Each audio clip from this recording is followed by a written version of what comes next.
When is a debate not a debate? On today's Wednesday Morning Drive.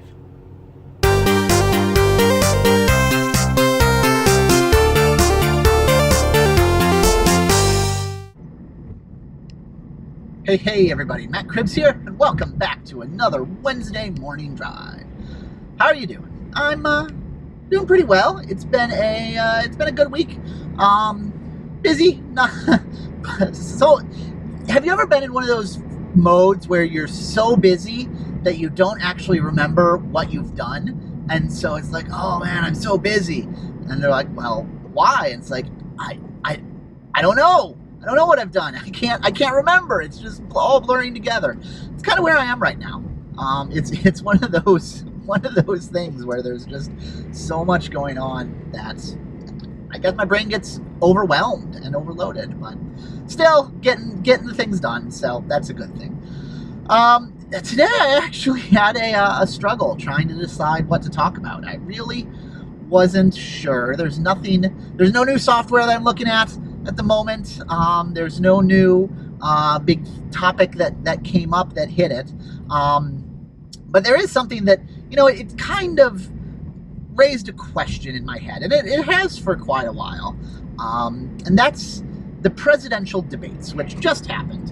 And I avoid politics on my channel, although I'm sure that could give me a lot of views. It would also be very polarizing and bring a lot of hate. There's a lot of hate involved right now in American politics, and that's no good. I don't want to deal with people that hate. I don't mind necessarily controversy, but we can disagree without being so nasty to each other. But on YouTube, that's not what happens. So I avoid that. But the debates itself is something you can talk about without getting political, and that is the question of, why do we even do them? What value do they add? And that's the thing that's the question I keep asking myself, right? So I did debate in high school. I was on the team that did that. Yes, they have teams that do speech and debate, and that's a very structured. Well, there's where I did in Ohio, there were two very different types of debate. There was like the LincolnDouglas debate, and there was policy debate, and it had single persons versus teams, and they were very structured around direct argumentation against each other. So you have the two sides where one side has one point and the other side has another point, and they make direct arguments against each other, whereas states a position, comes up with a rebuttal to that position, counter and back and it's a lot of back and forth. And LincolnDouglas famously came from politics. Abraham Lincoln and Stephen Douglas, I think. But it came from politics, and so clearly that was a style that was used. But that is very different from what we do today. Right, today there's a variety of formats, be it town hall or a panel or a single moderator or whatever, but it's very different from what we have today. It's not the direct argumentation between the two different candidates or multiples if there's multiples. It's more of a glorified Q&A session than an actual debate itself. So I actually looked up, I'm like, why is this the way that what we call our presidential debates? And it actually makes sense, right? So when televised debates started, with Nixon and Kennedy and putting it on there, the candidates and the political managers of the candidates were of the opinion that having the candidates directly argue against each other would basically make them look like they're bickering and petty and not make either candidate look good. And, of course, what any political manager wants is anything that will make their candidate look good. If you can make the other guy look bad, that's great too. Sometimes they think that's the primary goal, but really make your own candidate look good. So, taking this format that is probably going to make both candidates look bad, even if one wins, is not going to... Who's going to agree to that? No one's going to agree to that. So, that's kind of how it started. And it's actually interesting that every debate You know, if you notice, if you look over time, if you look over the history, they have different formats and different ground rules and different ways they're run. And that's actually because each candidate that participates comes to an agreement beforehand. I think these are normally secret, but some of them are online. And they say, okay, these are the rules we're going to follow for the debate. So, of course, it's, you know, an attempt to try and, you know, keep that, make my candidate look good. So that's really what we have. It's not a debate, you know, per se. It's a exercise to get the candidates in front of the public and make, you know, win voters. Yeah, surprise, it's politics. It's an effort to win voters. So we shouldn't really be surprised that that's what it is.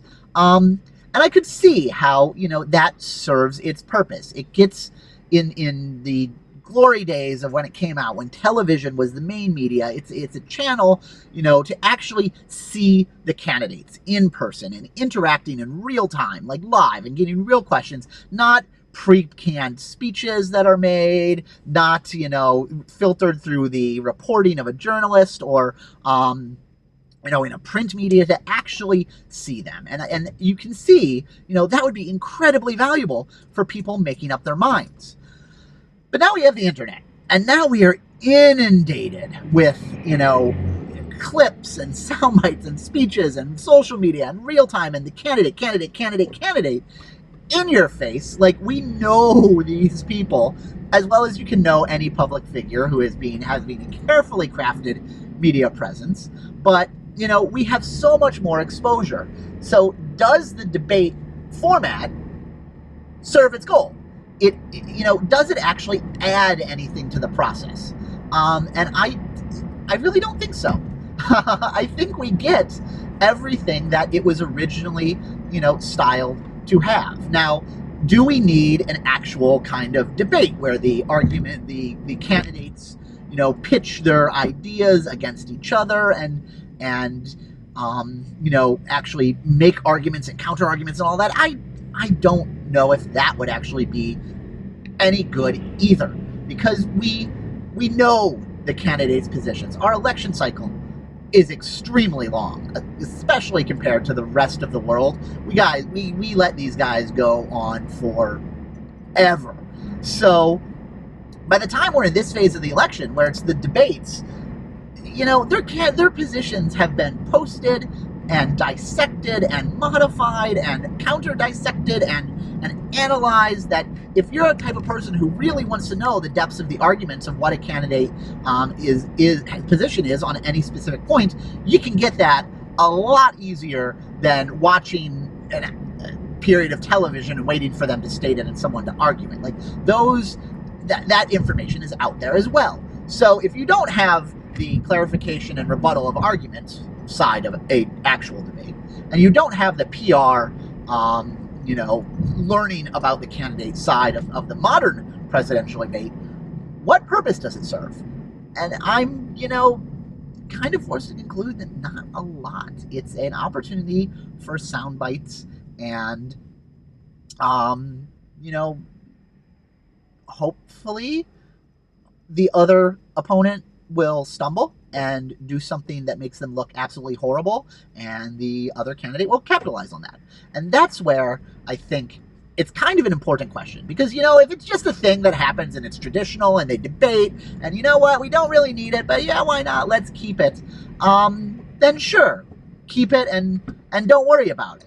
But if there's a possibility that it can actually do significant amounts of harm, then I would say there's an argument that we should get rid of this thing. Because if it's not adding value and it has the possibility to really screw things up, why on earth would you keep it?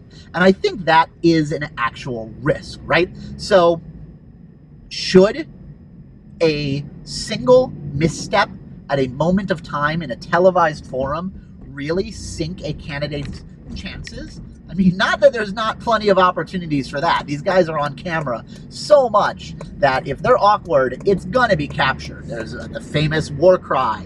Horrible, you know, campaigns have been sunk for really, really silly reasons. A bad picture, you know, a sigh in a debate. Like, these things actually do sink political careers. And is that type of random chance, a weak moment, really what we want to base our, you know, decisions on, of who we choose to be the, you know, the most powerful person in the executive branch of the United States government?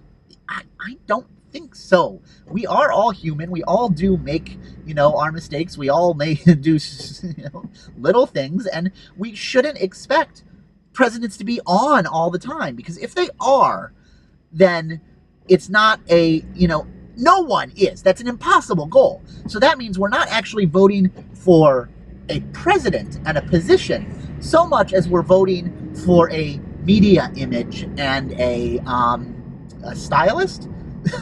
I mean, it's a really, we don't think about it a lot, or at least I don't, but you know, it doesn't take a whole lot of thinking to really get to that point, that our decision-making process as a society, and I fall victim to it, I think all of us do, you know, of not really putting the deep thought into why we're making these political decisions, but a lot of it is crafted and is based on very superficial things. And I don't think that's good.